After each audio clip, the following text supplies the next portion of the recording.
ನಮಸ್ಕಾರ ಎಲ್ಲರಿಗೂ welcome back to my channel. ಇವತ್ತಿನ ವ್ಲಾಗನ್ನು ಶುರು ಮಾಡಕತ್ತೀನಿ ನೋಡ್ರಿ. ಟೈಮ್ ಬಂದು 4 ಗಂಟೆ ಆಗೈತಿ. ಈ ಕಡೆಗೆ ಈವ್ನಿಂಗ್ ವ್ಲಾಗು ಅಲ್ಲ, ಈ ಕಡೆಗೆ ಆಫ್ಟರ್ನೂನ್ ವ್ಲಾಗು ಅಲ್ಲ, ಆ ಥರ ವ್ಲಾಗನ್ನು ಇವತ್ತು ಶುರು ಮಾಡಕತ್ತೀನಿ. ಫಸ್ಟ್ ಟೈಮ್ ಈ ಟೈಮ್ನೊಳಗೆ ನಾನು ವ್ಲಾಗನ್ನು ಶುರು ಮಾಡಕತ್ತೀನಿ ಅಂತಲೇ ಹೇಳ್ಬೋದು. ಸಿದ್ದು ಸ್ಕೂಲಿಗೆ ಹೋಗಿದ್ದ, ಮಧ್ಯಾಹ್ನ 2:30 ಬಂದ. ಊಟ ಮಾಡಿ ಜಸ್ಟ್ ಅವನು ಸ್ವಲ್ಪ ಹೋಮ್ವರ್ಕ್ ಐತಿ ಅಂತ ಮಾಡ್ಕೋತ ಕೂತ್ಕೊಂಡ. ಮಧ್ಯಾಹ್ನ ನಮ್ಮ ಮನೆಯವರು ಊಟಕ್ಕೆ ಬಂದಿರಲಿಲ್ಲ.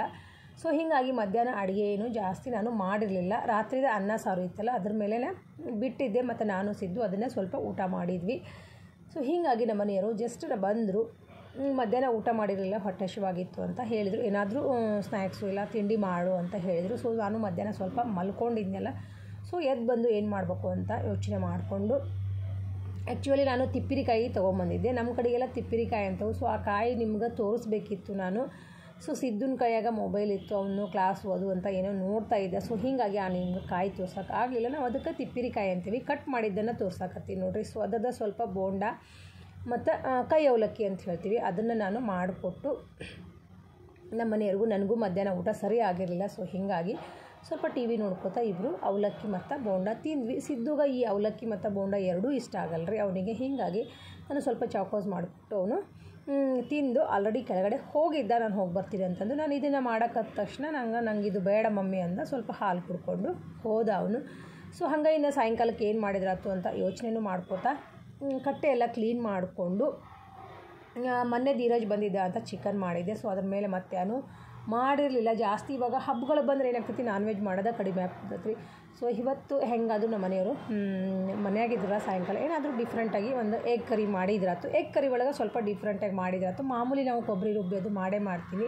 ಸೊ ಇವತ್ತು ಸ್ವಲ್ಪ ಡಿಫ್ರೆಂಟಾಗಿ ಮಾಡಿದ್ರಾತು ಅಂತಂದು ಅಂದ್ಕೊಂಡು ಪ್ಲ್ಯಾನ್ ಮಾಡಿ ಚಪಾತಿ ಹಿಟ್ಟು ಎಲ್ಲ ಕಲಸಿಟ್ಕೊಂಡು, ಚಪಾತಿಗೆ ಒಳ್ಳೆ ಕಾಂಬಿನೇಷನ್ ಇದು. ಮತ್ತು ಪರೋಟ, ಮೈದಾ ಹಿಟ್ಟಿನ ಪರೋಟ ನಾನ್, ಅದಕ್ಕೆ ಒಳ್ಳೆ ಕಾಂಬಿನೇಷನ್ ಆಗ್ತೈತಿ ಈ ಗ್ರೇವಿ. ಸೊ ಅದನ್ನು ಮಾಡೋಣ ಅಂತಂದು ಹೇಳಿ ಇವತ್ತು ಡಿಸೈಡ್ ಮಾಡಿದ್ದೆ. ಸೊ ಅದನ್ನು ನಿಮ್ಮ ಜೊತೆಗೆ ಇವತ್ತು ಶೇರ್ ಮಾಡ್ಕೋತೀನಿ.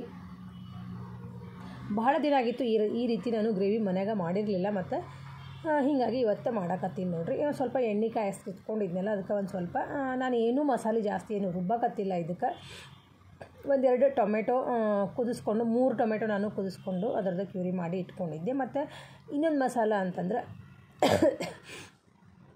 ಶುಂಠಿ, ಬೆಳ್ಳುಳ್ಳಿ, ಕೊತ್ತಂಬರಿ ಮತ್ತು ಒಂದು ಅರ್ಧ ಈರುಳ್ಳಿ ನಾನು ಇದರೊಳಗೆ ರುಬ್ಬಿಟ್ಕೊಂಡಿದ್ದೆ. ನಾವು ಈರುಳ್ಳಿ ಹಾಕ್ಕೊಂಡು ಫ್ರೈ ಮಾಡ್ತೀವಲ್ಲ, ಆವಾಗ ಈ ಶುಂಠಿ ಬೆಳ್ಳುಳ್ಳಿ ಪೇಸ್ಟ್ ಹಾಕ್ಕೊಂಡು ಚೆಂದಾಗಿ ಫ್ರೈ ಮಾಡ್ಬೇಕಾಗ್ತೈತಿ. ಯಾಕಂದರೆ ಈ ಶುಂಠಿ ಬೆಳ್ಳುಳ್ಳಿ ಪೇಸ್ಟ್ ಮತ್ತು ಈರುಳ್ಳಿ ಪೇಸ್ಟ್ ಹಸಿ ಇತ್ತಲ್ರಿ, ಹೀಗಾಗಿ ಇನ್ನೊಂದು ನಾನು ಟೊಮೆಟೊ ಕುದಿಸಿ ಅದರದ್ದು ಕ್ಯೂರಿ ಮಾಡಿ ಇಟ್ಕೊಂಡಿದ್ದೆ ಸೈಡಿಗೆ. ಸೊ ಈ ರೀತಿ ಸಾಯಂಕಾಲ ನನ್ನ ರೂಟೀನ್ ಶುರುವಾಗಿತ್ತು ನೋಡಿರಿ. ಇವತ್ತು ಡಿಫ್ರೆಂಟಾಗಿ ಒಂದು ಎಗ್ ಕರಿ ಮಾಡೋಕತ್ತಿದೆ. ಸೊ ಅದನ್ನೆಲ್ಲ ಚೆಂದಾಗಿ ಬೇಯಿಸ್ಕೊಂಡ್ಮೇಲೆ ನಾವು ಒಂದೊಂದು ಮಸಾಲೆ ಏನು ಹಾಕ್ತೀವಲ್ಲ, ಆವಾಗ ಒಂದೊಂದು ಸತಿ ನಾವು ಚೆಂದಾಗಿ ಕುದಿಸ್ಕೋಬೇಕಾಕತಿ. ಹಸಿ ವಾಸನೆ ಹೋಗೋ ತನಕ ಕುದಿಸ್ಕೊಂಡ್ರೆ ಈ ಎಗ್ ಕರಿ ಚಲೋ ಆಗ್ತೈತಿ. ಅದ್ರ ಜೊತೆಗೆ ಉಪ್ಪು ಮತ್ತು ನಾನು ಗರಂ ಮಸಾಲ ಮತ್ತು ಸ್ವಲ್ಪ ಅರಿಶಿನ ಪುಡಿ, ಸ್ವಲ್ಪ ಖಾರದ ಪುಡಿ, ಇವನ್ನೆಲ್ಲ ರುಚಿಗೆ ಎಷ್ಟು ಬೇಕೋ ನೋಡಿಕೊಂಡು ನೀವು ಹಾಕ್ಕೊಳ್ರಿ. ನನಗೆ ಗ್ರೇವಿ ಏನು ಜಾಸ್ತಿ ಮಾಡೋಕ್ಕೆ ಏನೂ ಇರಲಿಲ್ಲ. ಇವತ್ತು ಸ್ವಲ್ಪ ಮಾಡೋದಿತ್ತು, ಅಂದರೆ ಜಾಸ್ತಿ ತಳ್ಳಗೂ ಮಾಡೋಕ್ಕಿರಲಿಲ್ಲ ಮತ್ತು ಸ್ವಲ್ಪ ಗ್ರೇವಿ ಥರನ ಮಾಡಬೇಕಿತ್ತು ದಪ್ಪಗೆ. ಸೊ ಹೀಗಾಗಿ ನಾನು ಜಾಸ್ತಿ ಏನು ನೀರು ಹಾಕಕ್ಕೆ ಹೋಗಿಲ್ಲ. ಇನ್ನು ಒಗ್ಗರಣೆಗಂತ ನಾನು ಯಾವುದು ಒಣ ಮಸಾಲೆನೂ ಯೂಸ್ ಮಾಡಿಲ್ಲ ನೋಡಿರಿ. ಬರೀ ಈರುಳ್ಳಿ ಮತ್ತು ಈ ಎಲ್ಲ ಎರಡೂದು ಪೇಸ್ಟ್ ಹಾಕ್ಕೊಂಡು ಬೇಯಿಸ್ಕೊಳಕತ್ತೀನಿ. ಇದ್ರ ಮೇಲೆ ನಾನೆಲ್ಲ ಇವಾಗ ಅಚ್ಕಾರದ ಪುಡಿ ಇದೆಲ್ಲ ನಾನು ನಿಮಗೆ ಹೇಳಿದ್ನಲ್ಲ, ಆ ಥರ ಎಲ್ಲ ಸಾಂಬಾರು ಪೌಡರ್, ಗರಂ ಮಸಾಲ ಮತ್ತು ಅರಿಶಿನ ಪುಡಿ ಮತ್ತು ಅಚ್ಕಾರದ ಪುಡಿ, ಸ್ವಲ್ಪ ಧನಿಯಾ ಪುಡಿ, ಇಷ್ಟನ್ನು ನಾನು ಹಾಕ್ಕೊಂಡು ಮತ್ತೊಂದು ಸತಿ ಚೆಂದಾಗಿ ಬೇಯಿಸ್ಕೊತೀನಿ.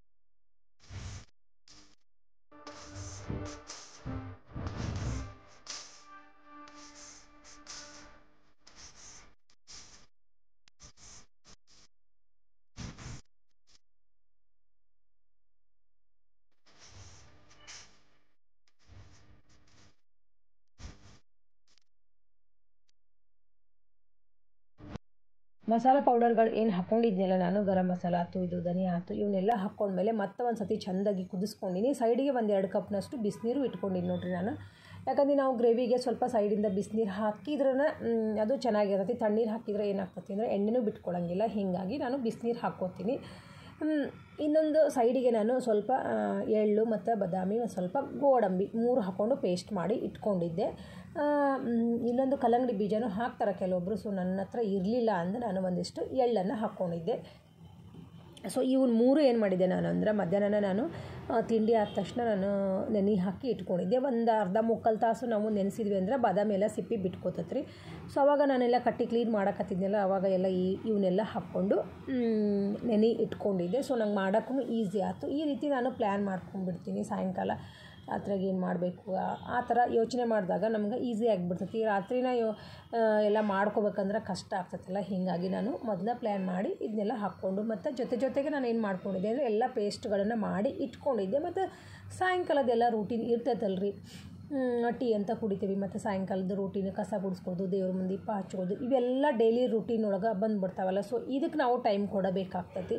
ಸೊ ಅವನ್ನೆಲ್ಲ ಮುಗಿಸ್ಕೊಂಡು ನಾನು ಒಂದೇ ಸತಿಗೆ ಒಗ್ಗರಣೆ ಮಾಡೋಕೆ ನಿಂತ್ಕೊಂಡಿದ್ದೆ. ಸೊ ಅದನ್ನು ನಿಮ್ಮ ಜೊತೆಗೆ ನಾನು ಶೇರ್ ಮಾಡ್ಕೊಳಕತ್ತೀನಿ. ಅಂದರೆ ಗ್ರೇವಿ ಮಾಡೋ ಮುಂದೆ ನಾನು ನಿಮ್ಮ ಜೊತೆಗೆ ಶೇರ್ ಮಾಡ್ಕೊಳಕತ್ತೀನಿ. ಇವಾಗ ನಾನು ಬಿಸಿನೀರು ಏನು ಇಟ್ಕೊಂಡಿದ್ನಲ್ಲ ಅದನ್ನು ಮತ್ತೆ ನಾನು ಹಾಕ್ಕೊಂಡೆ ಗ್ರೇವಿಗೆ. ನೋಡಿಕೊಂಡು ನಮ್ಗೆ ಗ್ರೇವಿ ಬೆಳೆಸ್ಕೋಬೋದು. ಜಾಸ್ತಿ ಎಷ್ಟು ಕ್ವಾಂಟಿಟಿ ಬೇಕೋ ನೋಡಿಕೊಂಡು ನಾವು ಗ್ರೇವಿ ಮಾಡ್ಕೊಳಕ್ಕೆ ಅನುಕೂಲ ಆಗ್ತೈತಿ. ಮತ್ತು ನೋಡಿ ನಾವು ಉಪ್ಪು ಕಡಿಮೆ ಅನಿಸಿದ್ರೆ ಹಾಕೋಬೋದು. ಆಲ್ರೆಡಿ ನಾನು ಒಂದು ಸೈಡ್ ನಾನು ಆಗಲೇ ಎಗ್ಗನ್ನು ಬಾಯ್ಲ್ ಮಾಡಿ ಇಟ್ಕೊಂಡಿದ್ದೆ ರೀ. ಸೊ ನಾನು ನಿಮಗೆ ಮೇನ್ ಈ ಗ್ರೇವಿ ತೋರಿಸ್ಬೇಕಿತ್ತು, ನಾನು ಯಾವ ರೀತಿ ಮಾಡ್ತೀನಿ ಅಂತ. ಸೊ ಅದ್ರ ಸಲುವಾಗಿ ನಾನು ಗ್ರೇವಿ ಅಷ್ಟೇ ಶೂಟ್ ಮಾಡ್ಕೊಳಕತ್ತೀನಿ. ಇವಾಗ ಚೆಂದಾಗಿ ನಾನು ಮತ್ತೆ ಒಂದು 3 ರಿಂದ 4 ನಿಮಿಷ ಈ ಪೇಸ್ಟ್ ಹಾಕಿಂದ ಕುದಿಸ್ಕೋತೀನಿ.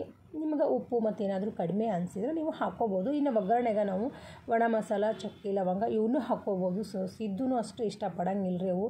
ಹೀಗಾಗಿ ನಾನು ಆ ಮಸಾಲ ಏನು ಹಾಕ್ಕೊಳಕ್ಕೆ ಹೋಗಿಲ್ಲ. ಗರಂ ಮಸಾಲದಾಗ ಎಲ್ಲ ಇರ್ತೈತಲ್ಲ, ಹೀಗಾಗಿ ಹಾಕಕ್ಕೆ ಹೋಗಿಲ್ಲ. ಮತ್ತು ಇದೆಲ್ಲ ಆದಮೇಲೆ ಮತ್ತೊಂದು 3 ರಿಂದ 4 ನಿಮಿಷ ನಾನು ಇದನ್ನ ಕುದಿಸ್ಕೋತೀನಿ. ಅಲ್ಲಿ ತನಕ ಏನು ಮಾಡ್ತೀನಿ ಅಂದರೆ, ಅವು ಎಗ್ಗೆಲ್ಲ ನಾನು ಬಾಯ್ಲ್ ಮಾಡಿ ಇಟ್ಕೊಂಡಿದ್ನಲ್ಲ ರೀ, ಇದನ್ನು ಕುದಿಯಕ್ಕೆ ಬಿಟ್ಕೊಂಡು ಇವಾಗ ಎಗ್ಗೆಲ್ಲ ಸಿಪ್ಪಿ ಸುಲಿಬೇಕಲ್ಲ. ಸೊ ಅದನ್ನು ಮಾಡ್ಕೊಳಕತ್ತಿದ್ದೆ ನಾನು. ಸೊ ಪರ್ಫೆಕ್ಟಾಗಿ ನಿಮಗೆ ಈ ಗ್ರೇವಿ ತೋರಿಸಿದ್ರೆ ಒಂದು ಐಡಿಯಾ ಬರ್ತೈತಲ್ಲ. ಡಿಫ್ರೆಂಟಾಗಿ ನಾವು ಏನು ಮಾಡಬೇಕು ಅಂದಾಗ ಈ ರೀತಿ ಗ್ರೇವಿ ಮಾಡಿಕೊಂಡ್ರೆ ನಾನು ಪರೋಟ ಮತ್ತು ಚಪಾತಿ ಎಲ್ಲದಕ್ಕೂ ಮಸ್ತ್ ಅಂದ್ರೆ ಮಸ್ತ್ ಆಕತಿ. ಇದಕ್ಕೆ ನೀವು ಬೇಕಂದರೆ ಇನ್ನೂ ಫ್ರೆಶ್ ಕ್ರೀಮ್ ಇರ್ತೈತಲ್ಲ ರೀ, ಅದನ್ನು ಆ್ಯಡ್ ಮಾಡ್ಬೋದು. ಇನ್ನೂ ಸ್ವಲ್ಪ ರಿಚ್ ಗ್ರೇವಿ ಅಂತ ಹೇಳ್ತೀವಲ್ಲ, ಆ ರೀತಿ ಬೇಕು ಅಂದಾಗ ಅದನ್ನ ಹಾಕ್ಬೋದು. ಸೊ ನಾನೇನು ಹಾಕಕ್ಕೆ ಹೋಗಿಲ್ಲ, ಇದೆಲ್ಲ ಪೇಸ್ಟ್ ಹಾಕ್ಕೊಂಡಿದ್ನೆಲ್ಲ, ಹೀಗಾಗಿ ನಾನೇನು ಹಾಕಲಿಲ್ಲ. ಸೊ ಈಗ ಒಂದು 3-4 ನಿಮಿಷ ಕುದೀತು. ಒಂದು ಸ್ವಲ್ಪ ನಾನು ಉಪ್ಪು ಕಡಿಮೆ ಅನ್ನಿಸ್ತು ನಂಗೆ, ಹೀಗಾಗಿ ಉಪ್ಪು ಹಾಕ್ಕೊಂಡೆ ನೋಡಿರಿ. ಈ ಕಡೆಗೆಲ್ಲ ನಾನು ಇವಾಗ ಎಗ್ಗೆಲ್ಲ ನಾನು ಸಿಪ್ಪಿ ಬಿಡಿಸಿ ಇಟ್ಕೊಂಡೀನಿ. ಸೊ ಇದು ಕುದೀಲಿ ಅಂತಲೇ ವೆಯ್ಟ್ ಮಾಡೋಕತ್ತಿದ್ದೆ. ಇವಾಗ ಆಲ್ಮೋಸ್ಟ್ ನಂಗೆ ಒಂದು 80% ಆಯ್ತು ನೋಡಿರಿ ಗ್ರೇವಿ. ಲಾಸ್ಟಿಗೆ ನಾನು ಕಸೂರಿ ಮೇಥಿ, ಒಂದು ಸ್ವಲ್ಪ ಕೊತ್ತಂಬರಿ ಕಟ್ ಮಾಡಿ ಹಾಕ್ಕೊಳಕತ್ತೀನಿ. ಇದು ಹಾಕ್ಕೊಂಡ್ಮೇಲೆ ಜಾಸ್ತಿ ಕುದಿಸೋದು ಏನೂ ಅವಶ್ಯಕತೆ ಇಲ್ಲಲ್ರಿ. ಹೀಗಾಗಿ ಎಂಡಿಗೆ ನಾವು ಹಾಕ್ಕೊಂಡ್ರೆ ಗ್ರೇವಿ ಒಂಥರ ಹೋಟೆಲ್ ಸ್ಟೈಲ್ ಕಾಣಿಸ್ತತಿ ಮತ್ತು ನೋಡೋಕ್ಕೂ ಮಸ್ತ್ ಅನಿಸ್ತತಿ. ಇನ್ನು ರುಚಿ ಅಂತೂ ತಿಂದವ್ರಿಗೆ ಗೊತ್ತರಿ ಅದು. ಆದರೆ ನೀವು ಒಂದು ಸತಿ ಟ್ರೈ ಮಾಡೋದು ಮಾತ್ರ ಬಿಡಬೇಡ್ರಿ. ಸೊ ಸೈಡಿಗೆ ಏನು ಮಾಡ್ಕೊಳಕತ್ತಿದ್ದೆ ಅಂದರೆ, ಒಂದು ಫ್ರೈ ಪ್ಯಾನ್ ಒಳಗೆ ನಾನು ಒಂದು ಸ್ವಲ್ಪ ಶಿಸ್ತ ನೆಗಡಿ ಆಗೈತೆ ನೋಡ್ರಿ. ಬರೋಬ್ಬರಿ ನೆಗಡಿ ಅಂದ್ರೆ ಸಿದ್ದುಗ, ನನಗೆ, ನಮ್ಮ ಮನೆಯವರಿಗೆ 3 ಜನರಿಗೂ ನಂಗೆ ಶೀತ ನೆಗಡಿ ಅಂತೀವಿ ನಾವು ಆ್ಯಕ್ಚುಲಿ. ಸೊ ಒಂದು ಫ್ರೈ ಪ್ಯಾನಿಗೆ ಒಂದು ಸ್ವಲ್ಪ ಎಣ್ಣೆ ಹಾಕ್ಕೋತೀನಿ. ಎಣ್ಣೆ ಮತ್ತು ಒಂದು ಸ್ವಲ್ಪ ಖಾರದ ಪುಡಿ ಅಷ್ಟು ಹಾಕ್ಕೋತೀನಿ. ಯಾಕಂದರೆ ಜಾಸ್ತಿ ಮಸಾಲೆ ಪೌಡರ್ ಬೇಡ ಅಂತಂದರೆ ನಾನಿಲ್ಲಿ ಒಂದು ಸ್ವಲ್ಪ ಖಾರದ ಪೌಡ್ರ್ ಅಷ್ಟು ಹಾಕ್ಕೊಂಡ್ರಾತು, ಅಚ್ಚ ಖಾರದ ಪುಡಿ ಅಷ್ಟು ಹಾಕ್ಕೊಂಡ್ರಾತು ಅಂತ. ಒಗ್ಗರಣೆಗೆ ಸ್ವಲ್ಪ ನಾನು ಎಣ್ಣೆ ಕಡಿಮೆ ಹಾಕಿದ್ನಲ್ಲ ರೀ. ಸೊ ಇಲ್ಲೇ ಒಂದು ಸ್ವಲ್ಪ ಈಗ ಎಗ್ ಏನು ಮಾಡ್ತೀನಿ ಅಂದರೆ, ಒಂದು ಸ್ವಲ್ಪ ಖಾರದ ಪುಡಿ, ಒಂದು ಸ್ವಲ್ಪ ಉಪ್ಪು ಹಾಕ್ಕೊಂಡು ಫ್ರೈ ಮಾಡ್ಕೋತೀನಿ. ಫ್ರೈ ಅಂದರೆ ಸ್ವಲ್ಪ ಹಂಗೆ ಜಸ್ಟ್ ಫ್ರೈ ಮಾಡ್ಕೋತೀನಿ ಅಷ್ಟೇ. ಇವಾಗ ನಾನು ಎಗ್ ಒಂದೊಂದು ತೊಗೊಂಡು ಏನು ಮಾಡ್ಕೊಳಕತ್ತೀನಿ ಅಂದರೆ, ಒಂದೊಂದು ಕಟ್ ಮಾಡ್ಕೊಳಕತ್ತೀನಿ ರೀ. ನಡುವೆಲ್ಲ ಕಟ್ ಮಾಡ್ಕೊಂಡ್ರೆ ಮಸಾಲೆ ಎಲ್ಲ ಹೋಗ್ತೈತಲ್ಲ, ಹೀಗಾಗಿ ನಾನು ಒಂದು ಸ್ವಲ್ಪ ಹೋಲ್ ಥರ ಮಾಡ್ಕೊಳಕತ್ತೀನಿ ಚಾಕುವಿಂದ. ಈ ಕಡೆಗೆ ಎಣ್ಣೆನೂ ಕಾಯಿತು, ಆ ಕಡೆ ಎಲ್ಲ ಗ್ರೇವಿನೂ ರೆಡಿ ಆಗೈತಿ. ಇನ್ನು ಫೈನಲ್ ಸ್ಟೇಜಿಗೆ ಬಂತು ನೋಡಿರಿ ನಮ್ಮದು ಗ್ರೇವಿ. 1 ಟೇಬಲ್ ಸ್ಪೂನಷ್ಟು, ಅರ್ಧ ಟೇಬಲ್ ಸ್ಪೂನ್, 1 ಟೇಬಲ್ ಸ್ಪೂನು ಅಲ್ಲ, ಸ್ವಲ್ಪ ಹಾಕ್ಕೊಂಡೀನಿ. ಹಾಕ್ಕೊಂಡು ಇದನ್ನು ಮತ್ತು ಜಾಸ್ತಿ ನಾವು ಎಣ್ಣೆಗೆ ಖಾರದ ಪುಡಿ ಹಾಕ್ಕೊಂಡು ಫ್ರೈ ಮಾಡ್ಕೋತೀವಲ್ಲ ರೀ, ಕರ್ರಗಾಗಿಬಿಡ್ತೈತಿ. ಜಸ್ಟ್ ಎಣ್ಣೆ ಬಿಸಿ ಆಯ್ತಂದ್ರೆ ಒಂದು ಸ್ವಲ್ಪ ಹಾಕ್ಕೊಂಡು ಇದು ಮಾಡಿಕೊಂಡು ನಾವು ಏನು ಸೈಡಿಗೆ ಎಗ್ ಬಾಯ್ಲ್ ಎಲ್ಲ ಮಾಡಿ ಇಟ್ಕೊಂಡಿದ್ನೆಲ್ಲ ಅವನ್ನ ಈ ರೀತಿ ಒಂದೊಂದು ಸರ್ತಿ ಕಟ್ ಮಾಡ್ಕೊಳಕತ್ತೀನಿ ನೋಡಿರಿ.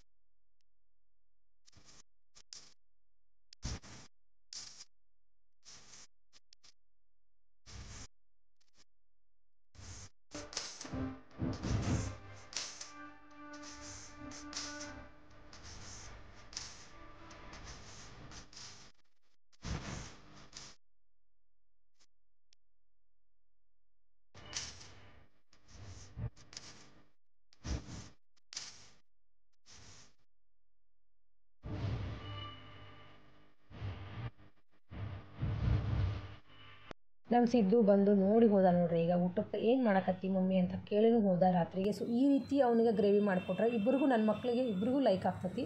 ಆಮೇಲೆ ಇಷ್ಟಪಟ್ಟು ತಿಂತಾರೆ. ಅದ್ರ ಜೊತೆಗೆ ಏನಾದರೂ ಮೈದಾ ಹಿಟ್ಟಿಂದು ಸ್ವಲ್ಪ ನಾನು ಪರೋಟ ಥರ ಮಾಡಿಕೊಟ್ರೆ ತಿಂತಾರೆ. ಇವತ್ತು ನಾನು ಚಪಾತಿನ ಮಾಡಾಕತ್ತೀನಿ. ಸೊ ಅದು ಫ್ರೈ ಮಾಡಿ ಇಟ್ಕೊಂಡಿದ್ದೆಲ್ಲ ಇವಾಗ ನಾನು ಗ್ರೇವಿ ಒಳಗೆ ಹಾಕ್ಕೋತೀನಿ ನೋಡ್ರಿ.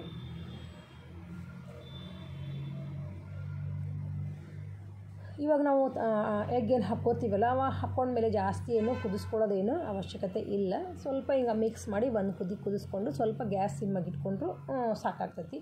ಸೊ ಇವತ್ತಿನ ರಾತ್ರಿ ಊಟಕ್ಕೆ ಈ ರೀತಿ ಒಂದು ಎಗ್ ಗ್ರೇವಿ ಮಾಡ್ಕೊಂಡಿನಿ. ಸೊ ನಿಮಗೆ ಇಷ್ಟ ಆದ್ರೆ ಟ್ರೈ ಮಾಡಿರಿ ಒಂದು ಸತಿ. ಭಾಳ ಚೆನ್ನಾಗೈತಿ ಮತ್ತು ರುಚಿನೂ ಐತಿ, ಟೇಸ್ಟೂ ಅನ್ನಿಸ್ತೈತಿ. ಒಂದು ಸತಿ ಡಿಫ್ರೆಂಟಾಗಿ ಮಾಡ್ಕೊಂಡಂಗೂ ಆಗ್ತೈತಿ. ಸೊ ಇವತ್ತಿನ ವ್ಲಾಗು ನಿಮ್ಮೆಲ್ಲರಿಗೂ ಇಷ್ಟ ಆಗೈತಿ ಅಂದ್ಕೊಂಡಿನಿ ನೋಡಿರಿ. ಇಷ್ಟ ಆದರೆ ಲೈಕ್ ಮಾಡಿರಿ, ಶೇರ್ ಮಾಡಿರಿ, ಕಮೆಂಟ್ ಮಾಡಿರಿ. ಹೊಸದಾಗಿರೋ ಚಾನಲ್ಗೆ ಸಬ್ಸ್ಕ್ರೈಬ್ ಮಾಡಿಕೊಂಡು ಸಪೋರ್ಟ್ ಮಾಡಿರಿ. ಮತ್ತು ಸಿಗ್ತೀನಿ ರೀ ನಾಳಿನ ವ್ಲಾಗ್ನಾಗ. ಅಲ್ಲಿವರೆಗೂ ಬಾಯ್ ಬಾಯ್. Thank you.